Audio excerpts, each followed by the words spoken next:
I would like to say, from my perspective today, evil is a religious construct to explain things that our ancestors could not explain before. It's an oversimplification. I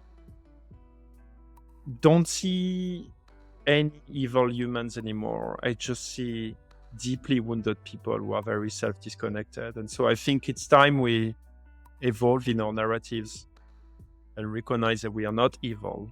We are just wounded. So we can heal instead of perpetuating these cycles that are increasingly unsustainable. I think that I feel it's best to describe it for the audience to understand why there is a circle and why it can be so difficult to break free. So in a sense, this feeling of separation from ourselves and from the rest of the world come from unresolved traumas. Experiences that has make us feel profoundly insecure. Doesn't mean that they involve a real danger. It means that in our system, in our structure, it was felt like a danger. And that was memorized in the body.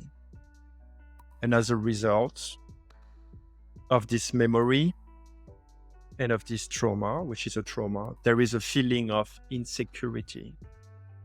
There is an existential fear. And this existential fear keeps us disconnected from our true selves. Hey, welcome, dear listeners from all around the world, to another episode of the Schirach Show. This is the second time I'm interviewing Benjamin Casteillo.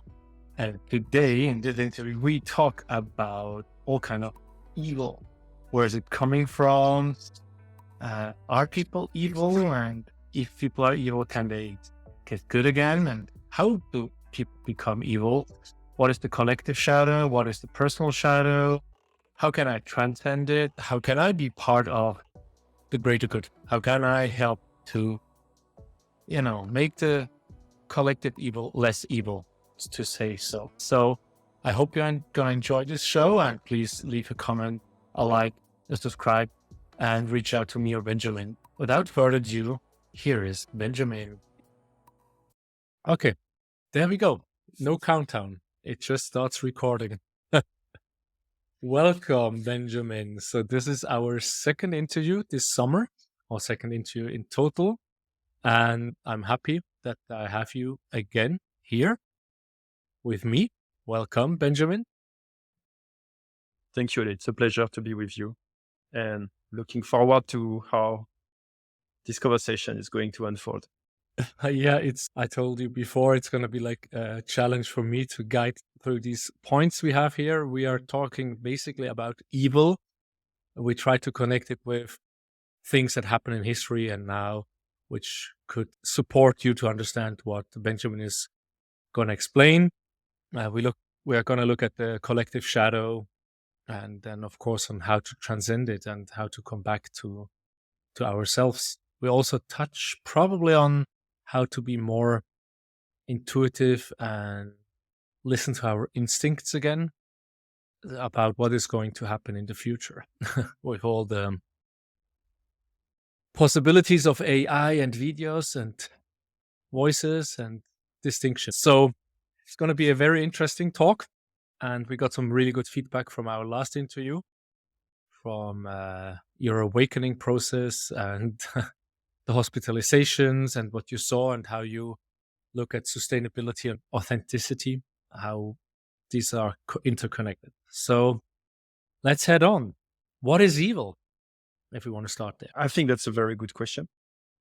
And probably the first. So evil, I would say, is intention, behaviors that are profoundly undesirable as they generate destruction, pain, death, suffering. And that come from probably a place of selfishness, of profound selfishness, with maybe even the desire to destroy and to inflict suffering. So that would be evil. the best definition I can find of right now. It right comes to me the selfishness when you say comes from selfishness. How is that? Why would someone want to be evil and do the undesirable? So that's a very good. I think there are different elements. The first response would be because they believe it's in their interest. The second would be because they carry anger, hate toward others or toward life, and they are acting out of this anger and hate. On both cases, it's coming from a lack of empathy and a sense of disconnection from others, from what is around, from the environment. It comes from a deep sense of separation. Yeah. I can see that. But where's this? So you say this anger and hate comes from the sense of separation, or where do you feel this anger comes from? I was thinking there must be also a lot of self anger, self hate, which is Absolutely. covered behind the mask, and it's then projected towards others to protect Um, oneself. Absolutely, yes. So generally, if we hate life or if we hate others, it's generally a reflection of the hate we carry for ourselves, and in a sense, for our own failure to love life, to love ourselves, and to love others. And the Okay. two are very much intertwined. No, it can be sometimes self-hate or lack of self-esteem can be very well hidden behind appearances. Where have you seen that, or how do you? Yeah, how do you experience that? Because for my last 5, 10 years, when I look at people, it's getting easier for me when someone is angry or aggressive or not nice to sense something else. Not always. Many times I get triggered and I get angry myself, but it's kind of getting easier compared to, I don't know, 20 years ago, where I didn't understand that. I took it for myself instead of realizing there's some kind of pain behind that anger or that hate or that evilness. So how do you experience it? I think first, so the first experience we have is an experience within ourselves. So I personally had to come to the realization that I spent most of my life running away from myself and in a sense hating myself for doing so, but very unconsciously, and hiding behind a story of success that my corporate career was giving me. So the status, and in a sense, I have to say that the process in which I have engaged to be part of the solution to the meta crisis we are facing as a species is almost like also an act of redemption for having run away from myself in order to fit in, and all the repressed an inner struggle that was inside of me, that in many aspects was driving my choices. In a sense, a lot of my choices were attempts to numb, attempts to run away from what is. And so that was coming with a lot of addictions, addiction to work, addiction to sex, addiction to sports, addiction to whatever would distract me from what is meaningful, because what is meaningful was profoundly disturbing. Hmm. Because what is meaningful was obliging me to confront the meaninglessness of the life I was living at the time. Wow. Okay. I have a lot of puzzle pieces flying around in my head right now. And let's see if I get the right questions to see if you can Mm. solve that puzzle for me. We're opening the Pandora box. So yes, yeah. It's also, as I that's said, it's normal. kind of people which listen here. I'm trying to figure out how to conduct this interview. It's not something I'm normally talking about, evil and anger and hate. So I just see like this circle, right? Everything is a circle.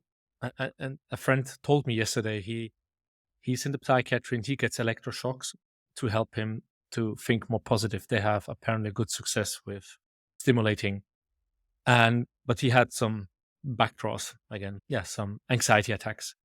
But he told the doctor in the discussion for preparation that the planet is round, Earth is round, it's a circle. So there's morning somewhere, there's evening somewhere on the planet. It's always, so it's a circle.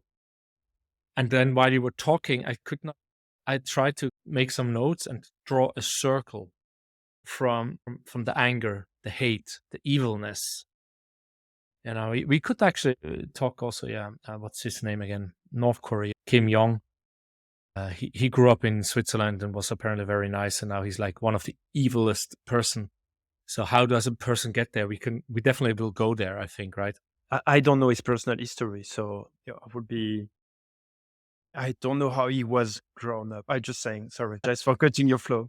I would be pretty ignorant because, for example, I've looked at the childhood of Adolf Hitler, and so I know how he became who he became. It's a little bit of the childhood of Putin, so it's easy for me to see how he became who he became.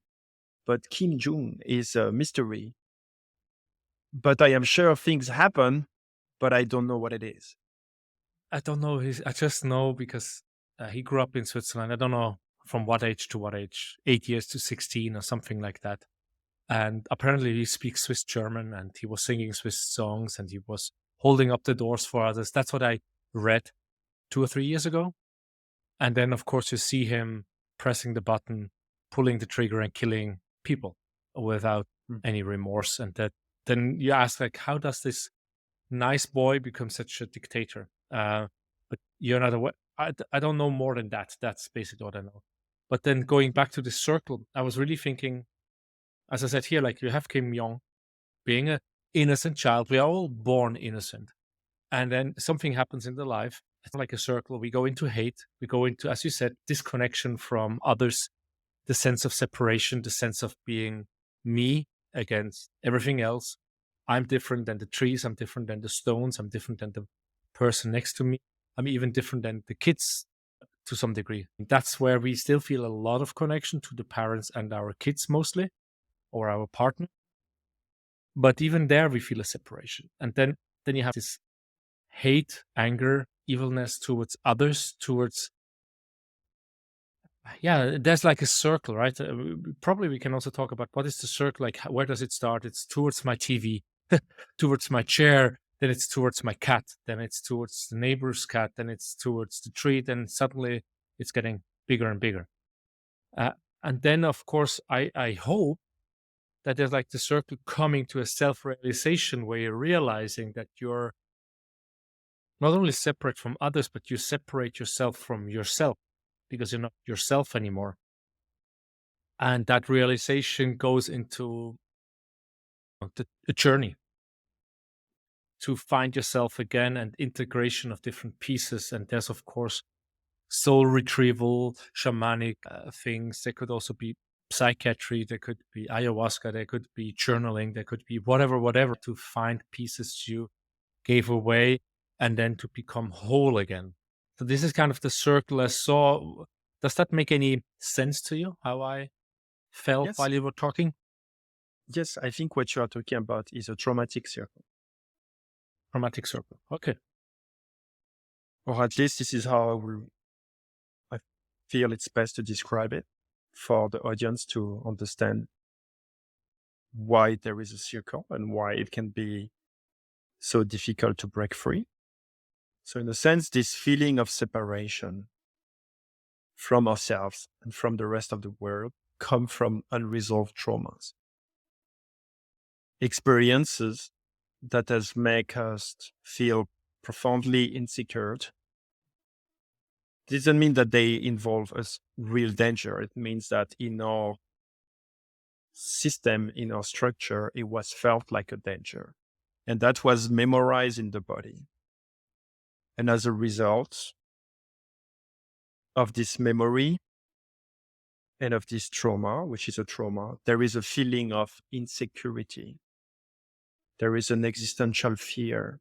And this existential fear keeps us disconnected from our true selves, which is who we are when we feel truly safe, when we feel truly present to what is, when we are connected to our consciousness and to what is around us. And so it creates separation within us. And also, it's not it doesn't create a feeling of separation inside of us, which translates as an inner discomfort, and also a feeling of separation outside of ourselves. And what happens when we feel separated is we behave in ways that are going to recreate new traumas, because it's ways that are deep rooted in this sense of separation, in a feeling of it's me against the world. So it's patterns that create conflicts. It's patterns that damage the world outside of ourselves and the world inside of ourselves. Hence, it creates a vicious cycle of trauma in which we are stuck. And as you said, this vicious cycle has two potential outcomes. Healing and self-realization is the one that we should desire individually and collectively, but also self-destruction. So why would some go into self-destruction while others go into self-healing? What do you see a Well, difference, or is it just luck? Or no, there's absolutely, I don't believe in luck, but I think those who go into healing and self-realization get to understand that the problem is coming from inside of them and that they need to work on themselves. While those who head toward self-termination remain victims, blaming the outside world for their entire life. And so I think, and it's this sense that the power to make a difference is inside of me is the key to not have a circle that ends self-termination. It's reclaiming our power to heal, to change direction, to break the cycle. Of course, there are, it's linked with level of consciousness, it's linked with environment. Is the community supportive, insightful? Is the environment healthy or toxic? And so thinking about our current society right now, not many have access to these resources because our society is not aware of what is happening. you kind of touched up on it. You said the environment, the society, the collective support. I was thinking also, now I ask, is it a coincidence if someone goes self-destructive or to the path of healing? I guess there is kind of like a bigger power somehow. Sometimes I have this feeling which puts you in connection with other people or situations which have the power to, let's call it, awaken or make you conscious about the possibility of healing, of realization that we are all one and it's not me against the rest of the world. So it's also what you generally hear in this spiritual world. It's like more and more people awaken, more and more people act out of their heart from love instead of anger. Henceforth, more people will be touched, and it's kind of a ripple effect which enables more and more people to awaken to self-love and support instead of me, me, me. This is mine, this is mine, this is yours. mentality, then comes hence away from the evilness. You're just nodding, I can see. So I think you agree on some of or what I say. Oh, I agree with most of what you said. Although I believe this force is a combination of conscious and unconscious choices. Yeah.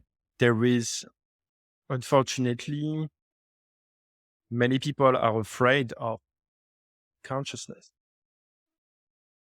They're afraid of, because it comes with a sense of responsibility and the recognition of very disturbing truths that have been ignored and repressed until now.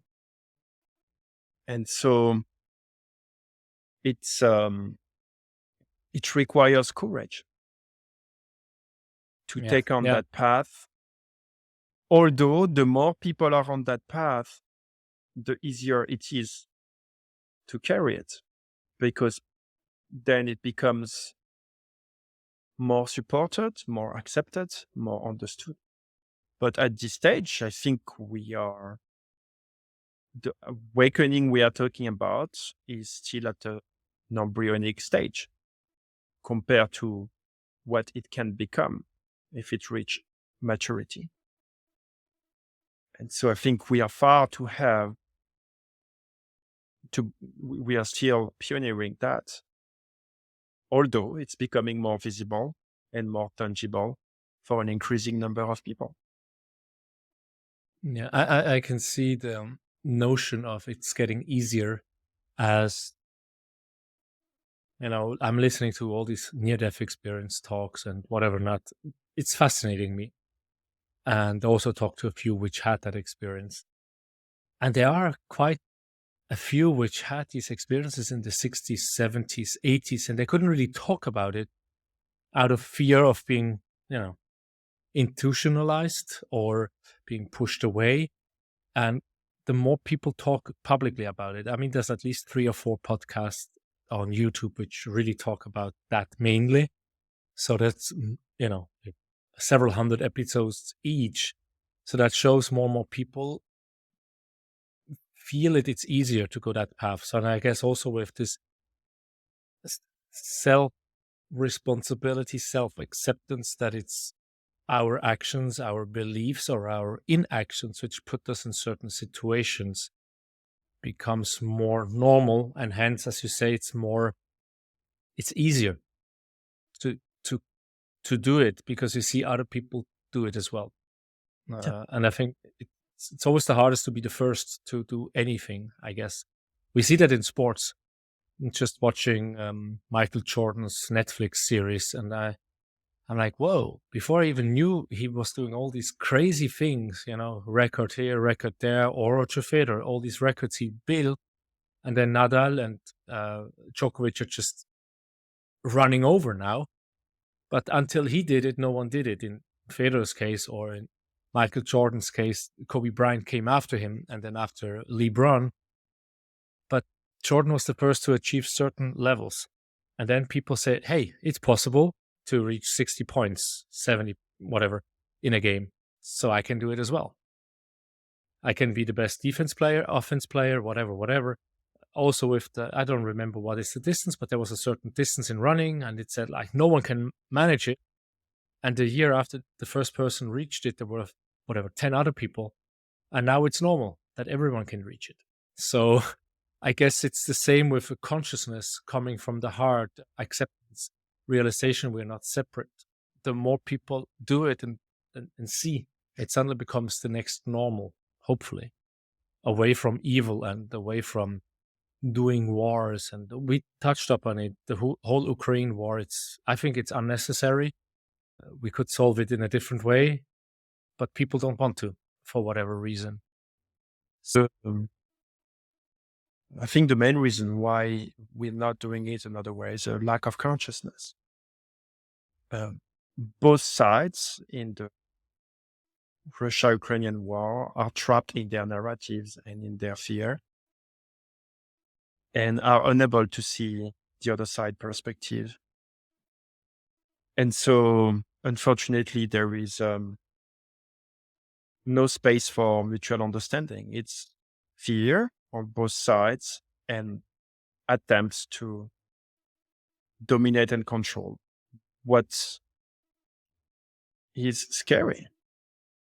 And of course, we could say, well, it's not fair to put them both on the same level because Russia is the aggressor and Ukraine did not start at this war.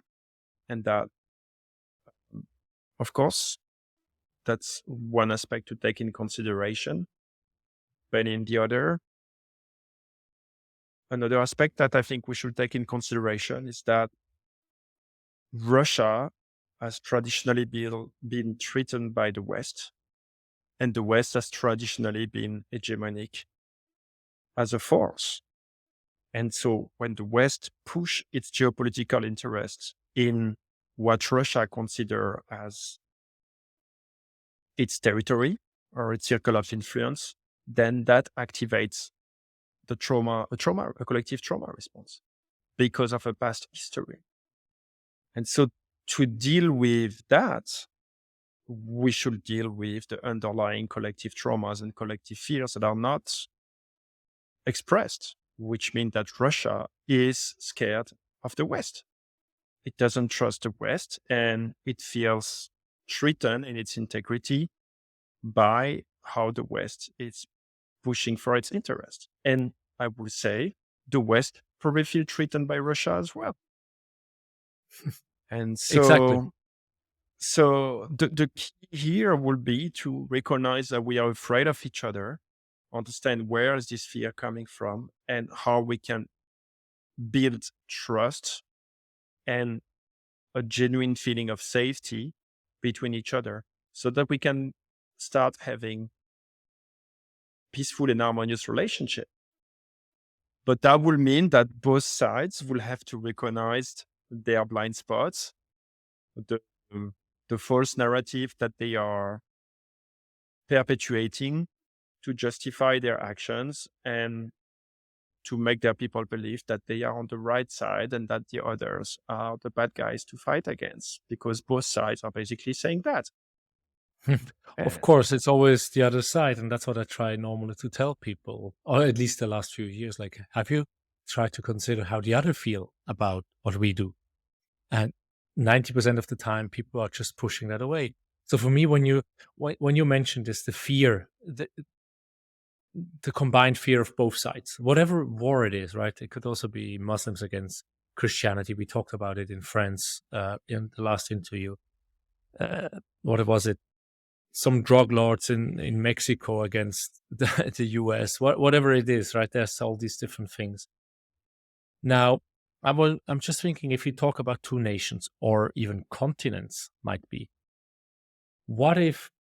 How would we get over that fear? Because it must be some kind of a collective belief, like the majority of a certain region must believe it, and so it's sustainable. If we would go and work on the individuals of this region, you can also say Basel Mulhouse to make it more neutral. Then you would get all these people on either side to start loving themselves and accepting themselves more, so the rulers of these regions cannot start a war. Or am I just fantasizing and I'm having romantic feelings here that this is how you can stop wars? No, I think you're probably taking some shortcuts, but this is definitely something that we should aim at, and to aim at it, first we need to get something out of the way, which is the belief that war are the norm and that conflicts are part of human nature. Because that's not true. At least that's not an unconditional, that's not something unchangeable. That's something that is particular to a context of fear, a context of distrust that can and should be addressed because with the technological power that we have, mutual distrust, fear perpetuate conflicts that are increasingly destructive and therefore unsustainable. If we don't learn how to resolve our conflicts, we will self terminate. So I just want to get out of the way the belief that we will never be able to stop this because this is just the way humans are. No, that's how we are when we are afraid of each other. And we are afraid of each other because of our unresolved past, which has left many traumas in the collective unconscious. So to me, one of the first steps is to bring clarity to what is happening to us and why do we have this tendency to turn against each other? Why we cannot live in peace? If we understand that this is a fear-based response associated with an unresolved traumatic stress, then we can start having an option to break the cycle. If we don't understand that and we think this is just the way humans are and there's nothing we can do, then we are powerless to do it. So the first to get on the way is this false and limiting beliefs that this is unchangeable human nature. Once this is out of the way, there's a big awareness campaigns that need to happen. Just as we teach people, and you might agree with it or not, we're not going to talk about that, but how we prevent the transmission of COVID-19 and what are the measures to take. Well, we should teach people how to prevent the transmission of trauma. And what are the measures to take to heal and to prevent re-traumatizing each other constantly? Yeah, you open up the questions yourself here. I'm noticing, and I'm like, where do I continue with all these points? There's, for me, one of the main thoughts I had here now while you were talking is trauma, the trauma response, and we're continuing the trauma and how to break the cycle of trauma. And then I had this one train of thought which said, okay, we are, if we can believe to some spiritual people and mystical people, we have been Native Americans, Indians, French, Africans, we have been every type of person, different cultures, female, male. We died young, we died old, we were killed, we were killing, all these things we had. So then the question is, okay, now I'm born Swiss because that's how I am. And there are certain cultural traumas. Germany is always controlling us. The French are not liking us. I have no idea. Italians have better food, just to bring something fantasyful up. And for me, it's kind of like we are indoctrinated or we are programmed from a small age that this is the way it is, without really inheriting, like physically speaking, the trauma, but we are kind of like absorbing it like a sponge. I have the feeling, some of the things, and then we say, oh, this is how we're traumatized. But I've also talked in other podcasts and I've seen this or heard about the research on mice or rats. Once it's mice, once it's rats. I don't know if they made both, where the rat was getting electroshocked after eating pizza or while eating pizza. And then for 5 generations, they didn't do anything. And then the 5th or 6th generation after, as soon as they smelled pizza, they were getting stressed. They could measure that in their hormones. The stress level went up, which is not normal for rats. But it was in this lineage. So I'm sure there's certain traumas we carry on, like energy, in the DNA. And there must apparently be something from our past lives. It has nothing to do with our parents or our lineage, but has to do with our soul's evolution. But then I've also have the really strong belief, as I said, we are absorbing theoretical trauma by being born somewhere, and we just absorb it because this is how it is. So these are like 3 places I see that we absorb trauma. But I also know from Eckhart Tolle, he says, in an instant, you can heal from all the traumas, when you get completely in the present moment and you realize all your diseases, all your traumas are gone. I don't know if it's really true. If you could do that, I've not experienced it myself. I'm struggling with my traumas and with my beliefs strongly, especially the last month since we talked. But for me, it's like, okay, so how can we, break the cycle? So again, so you're absolutely right to talk about intergenerational trauma, because indeed traumas are being passed from one generation to another, very often unconsciously. How it happens, for example, my grandmother was traumatized as a kid during the Second World War, as they were in the road without much food, running away from the German advance. And she integrated in her body that there wasn't enough, that you got to be really scared of. You might starve someday. And so in her home, she constantly keep the food like crazy. She doesn't throw anything. I found ice cream once that were 2 years expired. But that was somehow passed to my mother, because my mother also got really, one of her mindset is you got to play safe, you got to find a job that pays well, make sure you can pay the bill.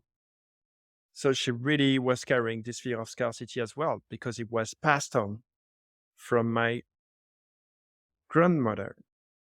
And I inherited as well, because I was educated with that, with my mother constantly reminding me how I need to be mindful and find a job that will get me a good salary, because we never know what's going to happen tomorrow. And now I am processing this fear, because today I'm doing a job that is not yet monetized. And so I am confronted daily with this fear. I personally haven't found a way to instantly heal trauma. I don't know if it's possible for everyone to do it. What I know is that the process of trauma healing is, in my experience, taking time and commitment. And it's about processing a lot of pain and fear that has been stored in our body, and that very often does not belong to us, but belongs to our ancestors and to our lineage. And so I personally haven't found trauma that doesn't come from a lineage, but I can observe traumas that are thousands of years old in our society today. And if you allow me to talk about it, it's a bit controversial and it might trigger people, but I might give you an example. Okay, let's go down that road on how these Okay. traumas are built. So let's talk about a trauma that happened in Egypt with an ethnic that was slaved in the Egyptian empire. We're talking about the Hebrew. So imagine if you were a slave in the Egyptian empire. Would you expect that to be a traumatic situation? Most likely, right? Depending on Most how they likely. treat the slaves. I don't think they were treating them super nice back in the days. And um, would that deeply create wounds, notably associated with your self-esteem? Most Like, likely. I am worthless, I'm a lower human. And so when people haven't healed traumas, what happens is generally they use belief system to compensate for their wounds. And so here, from a trauma that has generated, a collective trauma that has generated a deep-rooted complex of inferiority and a sense that the outside world is very hostile, and come a belief that actually that is rooted in a complex of superiority, which can translate in we are the chosen people of God. And That belief, of course, will influence people's behaviors, which is likely to create tensions because, of course, if you feel entitled to lead humanity toward the light because God has chosen you, uh, it is very likely that this will reflect in your relationship with other people and notably your relationship to power. And that might create a lot of tensions, a lot of resentment, which will recreate persecution. And here you have a vicious traumatic cycle that is collective and that seems to be 3,000 years old. And today you have a country established on this trauma that is still waiting for the great revelation to take the lead of the world. And so these are issues that we need to deal with very carefully because they are very sensitive. And the last thing we want to do is to demonize people because it's not that they are bad, it's not that they are evil, it's that they are wounded. And because that's the roots of evil, is the wound. And that they carry from their ancestor a deep fear of the outside world, a complex of inferiority that they have compensated with a belief system. And guess what? If you remove that belief system, if today you have to tell to people who religiously believe that they are the chosen people of God, that actually they are not the chosen people of God, that they are just wounded humans like the others, what's going to happen to their self-esteem? It's going to crumble. It's going to crumble. And so that's where the trauma needs to be healed, because the trauma that was compensated by the belief will resurface. And I don't think we can deal collectively with that instantly by connecting to the present moment.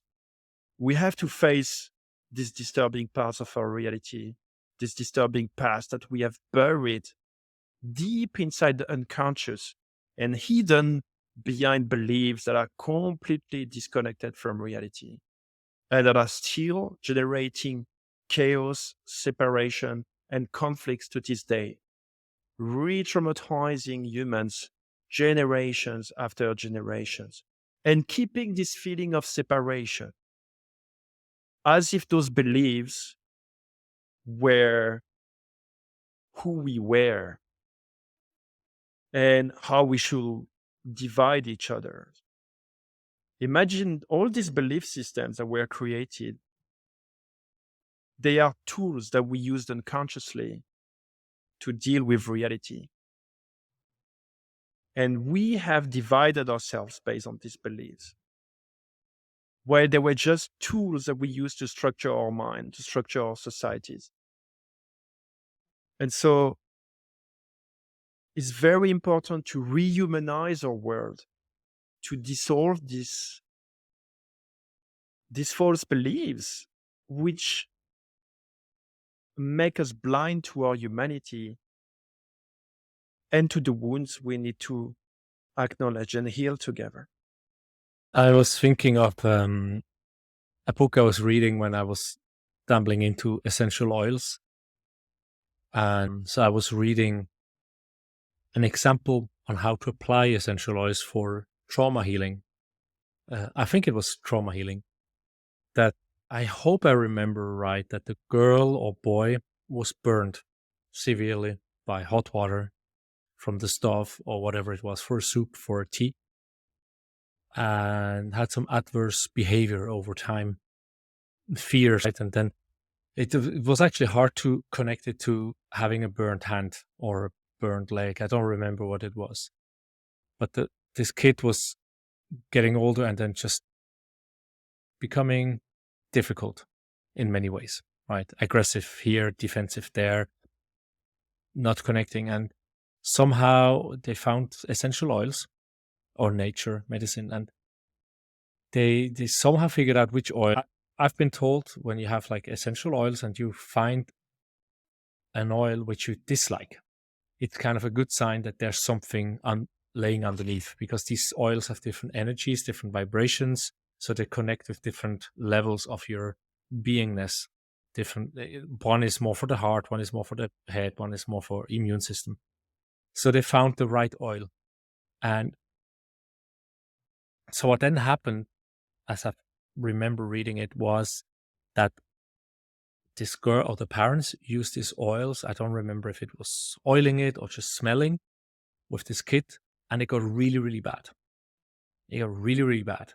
And they also write the longer this trauma has had time to build up, the longer this period of going actually worse is. And then so it was really going down. They started really doubting the treatment, and they were re-encouraged that this is how it is. It's gonna be worse. It's gonna be worse before it's getting better, right? That's another thing which was in my mind while you were talking. And then eventually, suddenly, this girl started crying, and all these memories from this burning arm, burning leg, whatever it was, came resurfaced, and the girl could cry, or the boy, and let go. And after that, the adverse negative behavior was gone. So that's what came up in my mind. I wrote here, I need to find these people to talk to them about exactly trauma healing in connection with essential oils. And then the next thing I was thinking, it's layers upon layers upon layers. So if we want to heal such a trauma as you explain, that we're slaves and then we are superior, we're the chosen ones. So now if you take that away, there will be a lot of uncomfortable feelings, sensation people are not wanting to feel, which makes the whole situation worse. They may slash out, scream, war, fighting, whatever, until they can integrate. But there, again, as we talked before, there must be someone leading the way, or not one person. We cannot say Jesus, Buddha, Messias, or Joshua, as Jesus was really called. It's a group of people which have been able to heal that trauma, this wrong belief, need to lead the way so they can pull the other people with them. Otherwise, you have a really, really big chaos, and people do not understand what's going on. Why are we so aggressive? Why are we doing all these weird feelings? That's the feeling I had. And then we go further and further, and then we have another layer and another layer. And then suddenly I'm like, is that basically what it means to awaken to yourself? Is that the spiritual path from life to life, lifetime to lifetime, experience you have on the life is to go deeper on these layers we build up of wrong beliefs, wrong identifications, until there's no more layer to remove, because then we know we are everything and we are truly home. We are authentic, 100% authentic. So those are the thoughts coming in my mind while you shared your story. That's correct. I think the first point you made is this process can only happen in a proper safe space, and it can only happen gradually. Because if you just remove those false beliefs instantly, what you have is a collective decompensation. So imagine 100,000 people getting mental at the same time. That's like hyper dangerous. So it can only happen gradually. It's almost like a diver's really deep underwater and needs to come back to the surface. Well, you still need to respect to not decompensate with the air. It needs to respect the stages.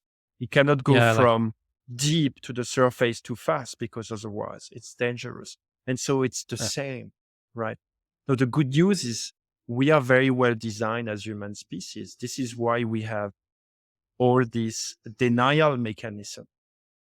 So when an element of our reality or knowledge is threatening to our core belief to a point that it's become threatening to our psychological integrity, then we deny it to protect ourselves.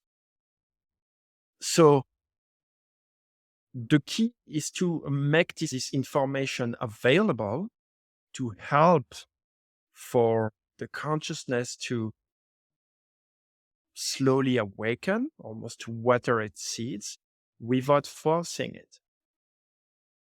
And so slowly we can awaken collectively from the dream, which is turning into a nightmare, and get back to reality and get back to what you are describing: oneness, authenticity, healing, and everything that comes with it.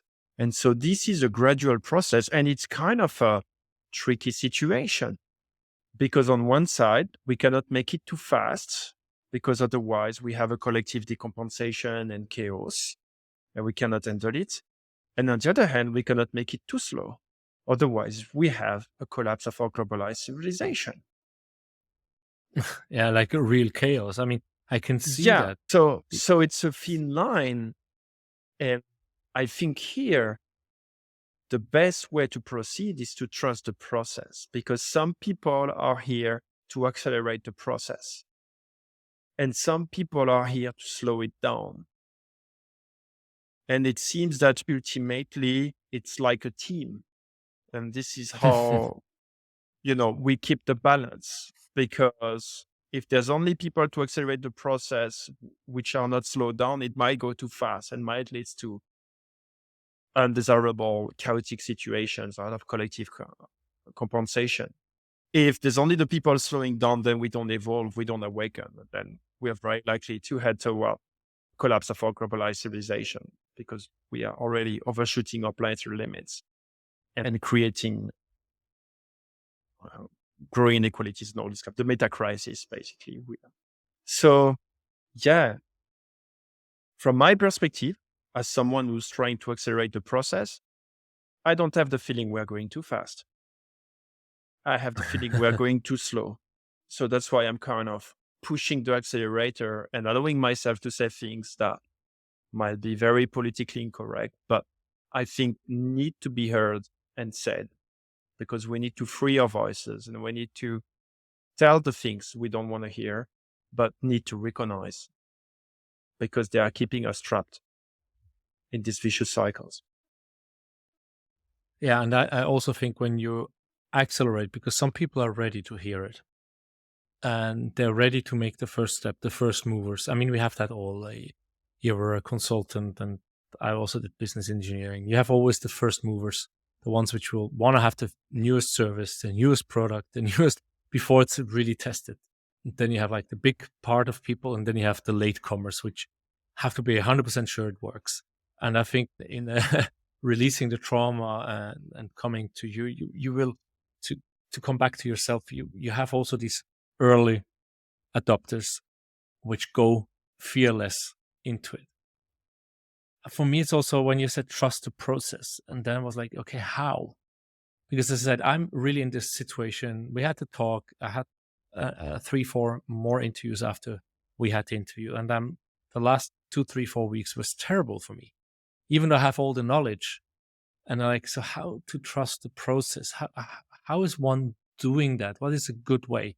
One thing for me, it would be nice to have people around you which have, some of them have walked the path, not everyone, but so you have someone to look up to, which can reassure you, hey, everything is okay. Perhaps that's my feeling. But if you don't have that, if you're like me, sitting home, work with other people, and I'm not aware that anyone had something like that, doesn't seem like, but I might be mistaken. So you feel like you're on yourself, on your own most of the time. So how would you trust the process? How would you let yourself go through the letting go of the traumas, going through the different layers of wrong beliefs or So deceptions? trusting the process is accepting the process. And so very often in that case, you will be accepting emotional and mental states that are really uncomfortable, really, really uncomfortable, where we are really taken into dark places. So not trusting the process is trying to control, trying to run away, trying to numb, trying to disconnect. Trusting the process is allowing this moment of darkness, this what is often called this dark night of the soul to happen, not putting ourselves in the way and allowing the transformation to happen. I understand a lot of people look at Eckhart Tolle, and I truly value and respect his wisdom.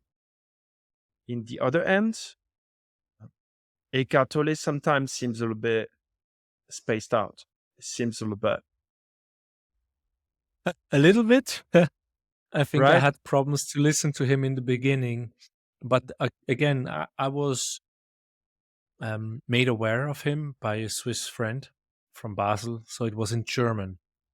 And when I read his book, I don't remember, one of the first one, he also writes that he's born German, but when he started working in England, studying in England, he felt more home with the language. So might have been a disconnect for me because it was in German.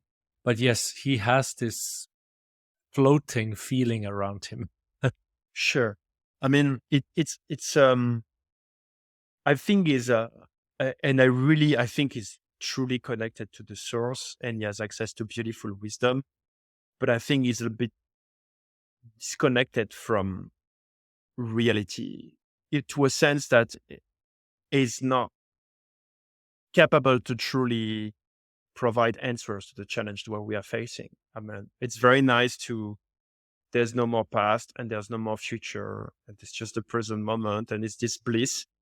But it's from the past that we find the lessons that we need to learn to make the right choices in the present moment so that we can co-create desirable futures. So removing past and future is removing important pieces that we need to actually co-create the reality that is desirable and sustainable. And so not everybody can follow that path, because otherwise we'll be pretty handicapped. Because very often we need to think about what we want to create in the future, and we need to understand what has happened in the past, right? So I think Eckhart Tolle probably, I don't think he had a healing. I think he had a connection to the source, and he stabilized himself there, and now he's in a bliss.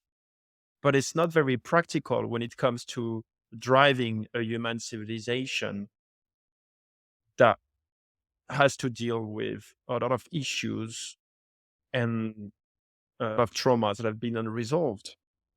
Uh, I would say processing the pain of the past, the fear of the past, not only the individual, but the collective one, is something that is uncomfortable. And it's okay. It's part of our process. And so trusting that and allowing this process to unfold, surrendering to it, accepting it as it is, I think is a key. Yeah. We are Yeah, it talking makes sense. about shadow work, and I don't know of anyone who's understand what is shadow work, and specifically collective shadow work, that is telling that this is a pleasant experience. It's very unpleasant because it's about facing what most people are running away from, especially when we talk about the collective shadow. And why most people are running away from it? Because it's so goddamn uncomfortable. But as we are running away from it, where are we heading? Toward the cliff. And so some people have to do it. And that's just something I think that we need to accept, Yeah. So my question is, why are these shadows uncomfortable? because they contain everything that we have repressed, including our deepest traumas, our deepest fears, our false belief, everything that we have repressed in the unconscious. And so making them conscious is bringing the pain to life, bringing the fear to life, bringing the illusion to life, or maybe not to life, but to consciousness. And so that's, of course, is going to be uncomfortable. Imagine that you have numbed a deep pain for so long, and now you are becoming aware that this pain is within you. that it has been there for so long. Of course, this is not going to be pleasant. This is going to be painful. But that's part of the process, because now that you're aware of the pain, you can start releasing it, because that pain is not from the present moment very often, it's from the past, but you still need to go through it. And so after, there are various modalities of healing, right?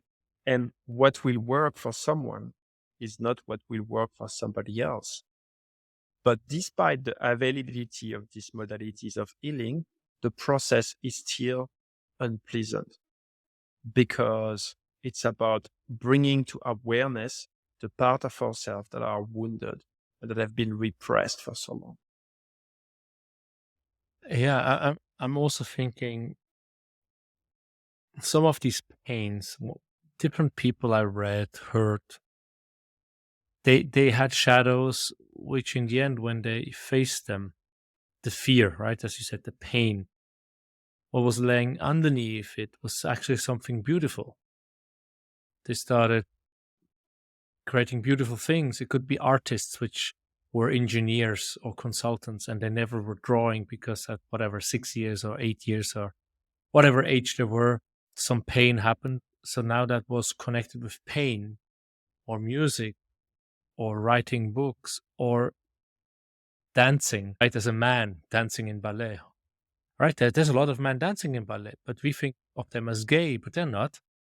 And then some people probably have this pain inside because they're like, I'm not gay. I don't want to be connected with that. But actually, when they face that fear, suddenly that pain relieves and they start being a ballet dancer, perhaps, and realize I was afraid and fearful of being a ballet dancer because of certain beliefs. And I think some of these pains and some of these shadows are only created because of the environment, the society we're in, the parents, the family.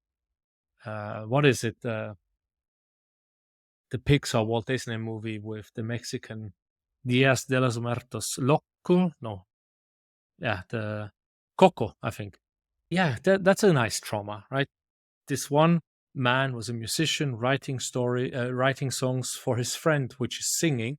Everyone thinks the friend is the great guy, but it's actually this little dude. He wants to leave because he has his little daughter, wants to be with the family. He gets killed. His wife gets super pissed and doesn't want to hear music anymore until her grandson takes up the guitar and starts singing. And it's all this, stress and pain coming through until they realize this man was not just running away, he was killed. And stopping listening to music or allowing music in the family for 4 generations was wrong.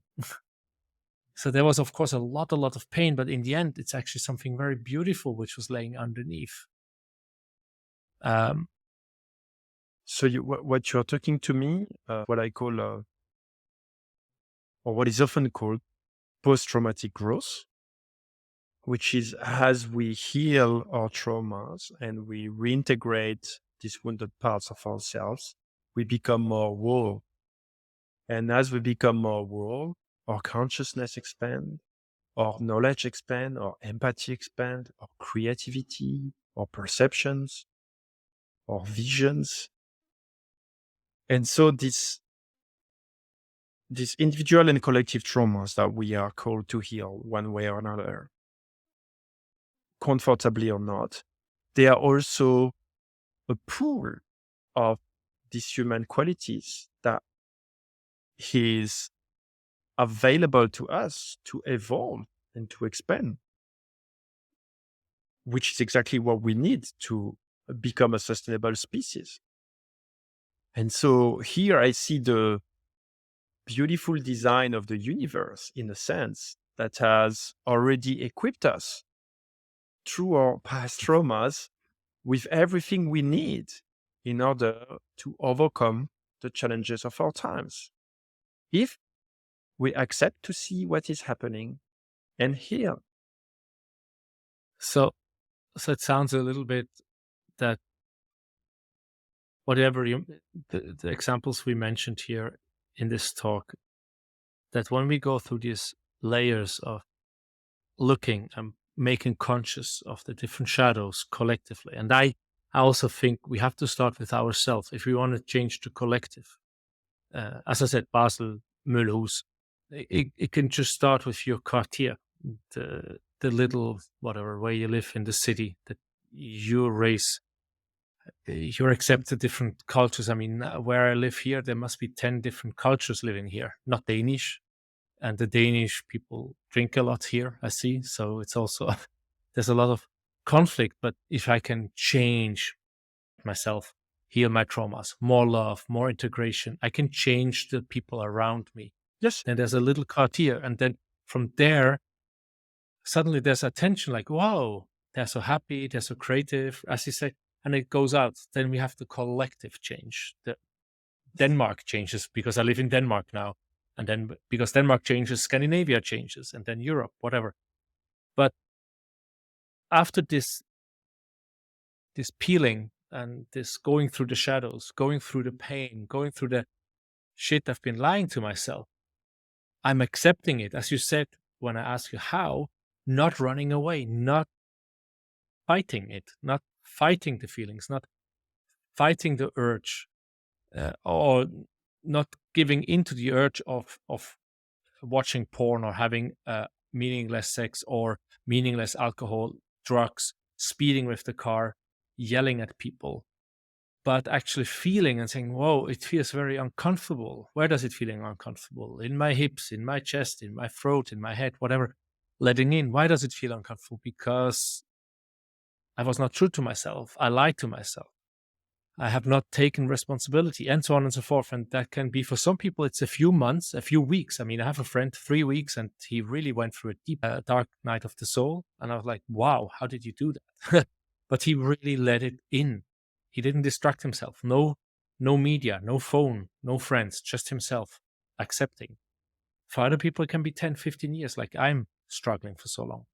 But then after that, you also talked about expansion, post-traumatic growth. So then you had this trauma, you went through it, and now you can expand.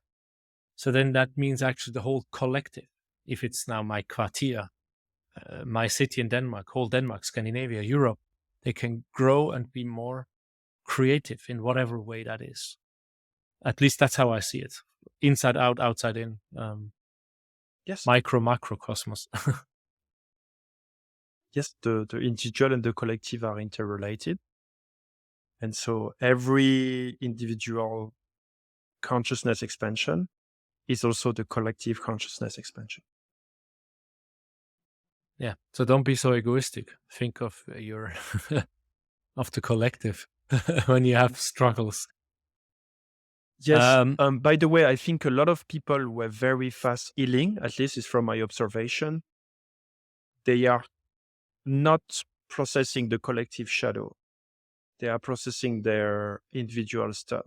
And then they get into their individual success. But I don't see it's people who are diving into, for example, the collective shadow. You start dealing with it when you deal with the meta crisis, with the overshoot of our planetary limits, growing inequalities, financial debts, mass manipulation. That's AV to deal with. Yeah, And that's of course. it's a different You have to. scale. And I haven't seen Yes. someone right now, nobody has processed that, because it's only something but we can process together. So I just want to say, for those who are concerned about the path we are taking about the species, they have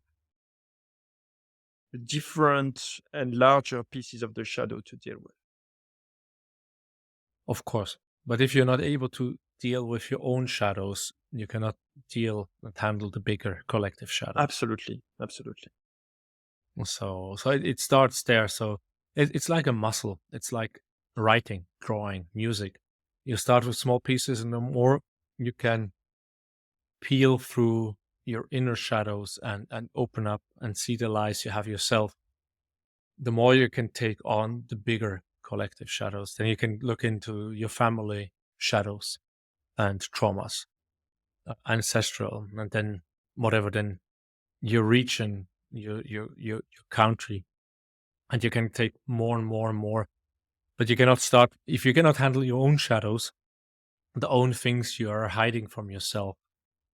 Then I think it's going to be hard to look into the shadows of the collective. But the two are interrelated. Yeah. The two are interrelated, which means that the collective shadow is also part of my shadow. Now, the question is just, do I just focus on what standing in the way to thrive in this sick society? And then that's just a little pieces of my individual shadow.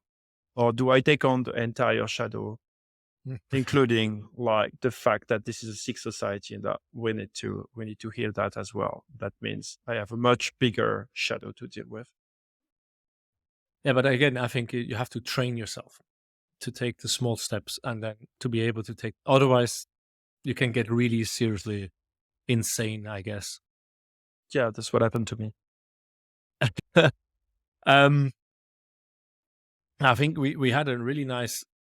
We went through a lot of the points we laid out in the beginning here. We looked at the collective shadow, what is evil, how to transcend it, traumas, anger. But you mentioned Hitler and Putin, that you looked a little bit into the history of both men, and we consider both very evil. And at least I don't think Putin is that evil, but I have not seen him. I have not lived in Russia, so I only look at from afar. So what is your experience? You said you could talk about a bit from the path, how Yeah. from yeah, how it comes an individual becomes evil, kind of. So ultimately for me, there's no, I don't see evil anymore. I see people who are self-disconnected, wounded, and identified with toxic egos, basically. And so if we take the example of evil, of Hitler, Hitler was a heavily traumatized man. He was rejected and beaten by his father. He wanted to become an artist. He was rejected as well. He became homeless. Then he was sent to war. All of these are extremely traumatizing experiences. And if we look at our research, we look at the three main type of traumas that generate unsustainable human patterns. And they are trauma of rejection. They are traumas of scarcity, and they are traumas of hostility. And Hitler had at a young age, had the high dose of these three. And what happened is he created this egos, this false belief, this superiority complex. You see, it's the same as what we were talking about before. Out of this feeling of feeling inferior, then comes a belief that you are superior, and you have this sick ego identity that comes out, but that can come out with a lot of self-confidence. And in a traumatized country, like Germany was traumatized after the First World War, then this is the type of personality that people are going to look up to, because it compensates for the collective trauma. And so Hitler was not evil.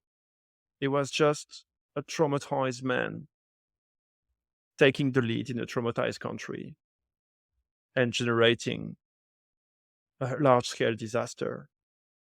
And this is exactly what we are seeing in our world right now. These traumatized men taking the lead in traumatized countries and heading us toward global disaster.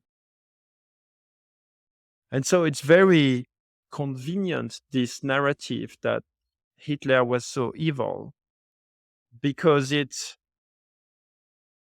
hides our collective responsibility. And it hides the wounds that have in big part led to that situation. And so I think it's very important to break free from this false narrative of who is evil. And if we look at Putin, we have a similar story. Putin grew up in first he lost his grandmother and his father during the Second World War that were killed during the German invasion. That's traumatizing. He grew up in some kind of poor Russian ghetto where obviously the way to survive was to be violent and to be the first to eat. And he developed this ego identity, which is in appearance very strong, but underneath hiding a lot of insecurity. And he took over the country. And now he's also driving it toward disaster with this war in Ukraine. And so, again, the narrative of evil, Putin is so evil, is so comforting because we don't have to look at ourselves. It's just a problem out there. We just get rid of this guy and the problem is fixed. We can get rid of this guy and the problem is not going to be fixed because we still haven't understood it and we haven't even started to address it properly. Yeah, but I can really see that with what you say, and it's resonating with me. I think we can start closing down with the talk. But one thing for me is very important as a father, as a human being. Now that we talk about the different traumas and the different causes, right? You mentioned rejection, scarcity, hostility, and other traumas, and how we respond, how we react. We talked also about how we can get out of them. I mean, there's so many more modalities that would take way too long. That's probably part on a path of my podcast, to find different people to talk about different modalities, to find back to yourself, to release traumas and blockages. But how, in your experience, in your knowledge so far, how can we avoid to traumatize ourselves personally more than we are, and especially our, yeah, let's say the kids, the next generations? How can we avoid that it's that we continue traumatizing them? So how can we help them not to traumatize? One of the key is to be very aware of our trigger and trauma response, and aware enough so that we can break the cycle. Seeing when we are being hacked and finding tools to get back to our mindfulness so that we are not being hacked by the trauma response or by the trigger, but we can choose a different way that is regenerative instead of destructive. And so this is really about becoming more self-aware and really being aware of when these traumas are being activated within us, because it's at this moment that we are likely to pass them to others and to re-traumatize ourselves. Yeah, so it's basically become more conscious on our behaviors, our emotions, our actions. And for me, thinking and acting through the heart is what comes up. It's like act with love and self-compassion. I probably have said it 100 times. You would never talk like you talk to yourself to your best friend or family, because they would leave you behind. They would have had enough. So talk nice to yourself and be your best friend. Like, oh, you don't have energy. Relax. You do not have to clean up today. You do not have to go and do this. Don't worry about the money. Don't worry about the job. It will come. Everything will be fine. Just sit here, enjoy the moment. I'm here with you. Something in that way. I think that would help. Or do you have any tools you use yourself, like really applicable tools that you breathe in for the box breath, or you count to 10, or you think of a sun floating through your heart, or I have no idea. Do you have something when you realize that you might traumatize yourself or someone else? No, I think it's just being aware and taking every opportunity to learn and expand my consciousness, knowing that, okay, I don't have to be perfect and to resolve everything at once. And another thing related to what you were saying, I would just like to put it into context. You might not have to do the cleaning, and it might be the good moment to take a rest. But taking care of yourself sometimes also might mean the other way around. That maybe to take care of yourself, you should do that cleaning because you don't want to live in that crappy environment and let everything go.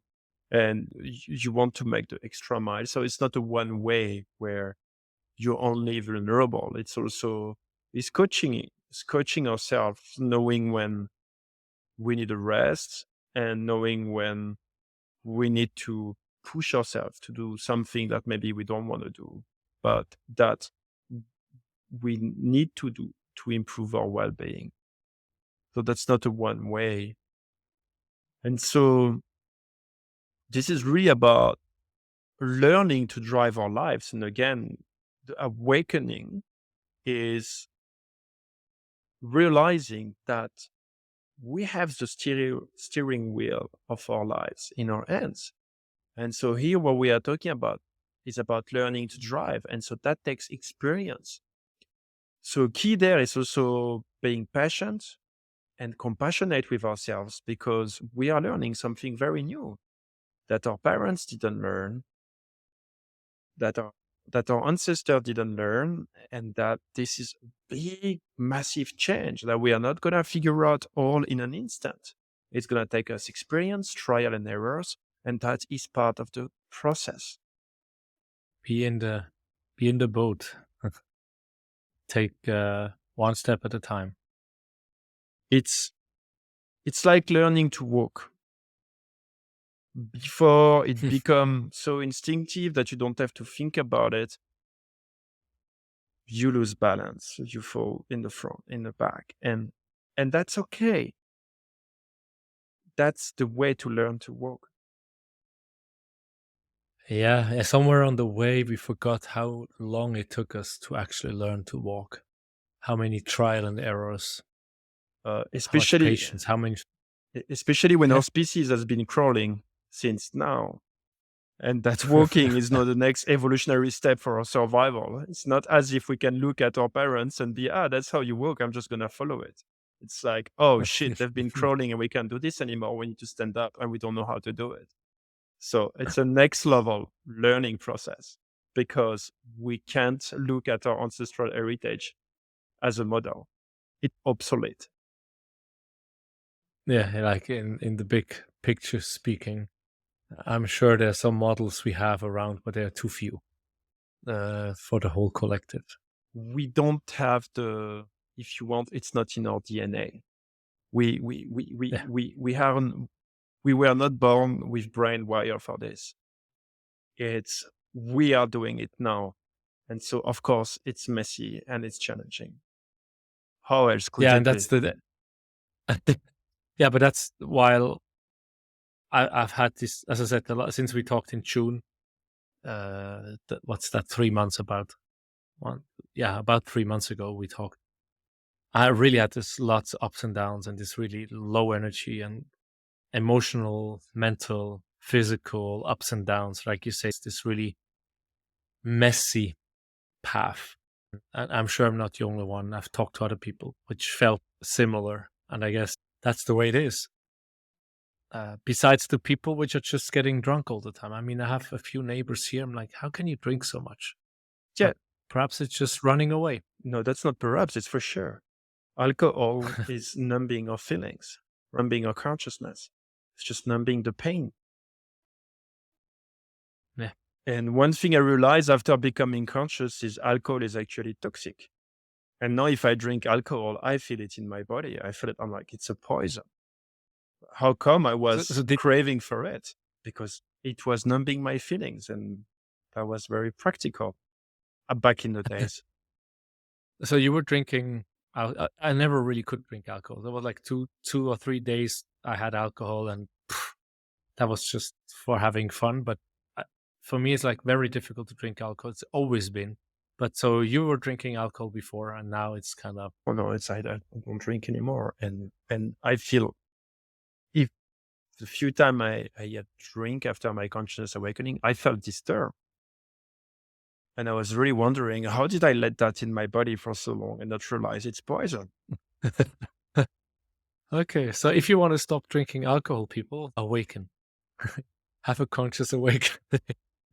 Just embrace your feelings and see that there is value in becoming self-aware. Yeah. On that note, did I forget anything you would like to talk on this evil topic, covering evil and collective Yeah. shadow? What is evil? Is there any more points we forgot? Yeah, I think I would like to say from my perspective today, evil is a religious construct to explain things that our ancestor could not explain before. It's an oversimplification. I don't see any evil humans anymore. I just see deeply wounded people who are very self-disconnected. And so I think it's time we evolve in our narratives and recognize that we are not evil. We are just wounded. So we can heal instead of perpetuating these cycles that are increasingly unsustainable. I think that's how I will conclude this one. Yeah, but this message comes through many, many times. People are not evil. They're just wounded. Hurt people is one of the sayings you hear a lot. And yeah, I'm happy what we did. I was a bit concerned how I'm gonna handle this. This topic is not one of the topics I'm publicly speaking, so it's a bit going outside my comfort zone, but I'm glad we did it. We did it. It's a challenging one. I mean, it's the $1 billion question. Hopefully, the answer we provide will be insightful and will help people to make sense of what is happening to us and how we can resolve it. If we can achieve that, then super well done. Yeah, and please, people, I really would love to have some comments on the podcast episode, so we know if we are going the right path with the topics we discuss, and if there's any insights for you, and if there's anything that you were missing in this talk or in the last talk with Benjamin. I'm gonna have here or there somewhere there will be a link to our last interview, and yeah, please let us know what you think about what we talked today. If that was insightful, if you want to have more, if you forget something, or if there's another topic you want us to touch upon. And yeah, with that, I'm like, thank you for listening so far. And Benjamin, thank you for another interesting topic. And I can see for you, it's night, it's dark. Yes. For me, it was just after work. So I'm going for a walk now with the dog. She has bound herself around the table and trying to flee from the vesps, because the wasps get aggressive now. It's September, right? So they know they're going to die soon, and they're going for the last food they can find. It's always this period, September, where you have to be careful with the wasps and when you eat outside. So, but thank you very much. Thank you. Thank you. It was a pleasure to dive into this subject with you. And for me, it was insightful, regardless of how many people watched the video. So thank you very much for that. And we are looking for another topic for another time. And we'll find out what we're going to talk about. So see you then. And as I said, don't forget to comment, like, subscribe, contact me, Benjamin, or whoever I've had on my podcast. Thank you for so far. Bye-bye. Thank you. Bye. Hey, welcome, dear listeners from all around the world, to another episode of the Schirach Show. This is the second time I'm interviewing Benjamin Casteillo. And today in this interview, we talk about all kind of evil. Where is it coming from? Are people evil? And if people are evil, can they get good again? And how do people become evil? What is the collective shadow? What is the personal shadow? How can I transcend it? How can I be part of the greater good? How can I help to, make the collective evil less evil, to say so. So I hope you're going to enjoy this show, and please leave a comment, a like, a subscribe, and reach out to me or Benjamin. Without further ado, here is Benjamin.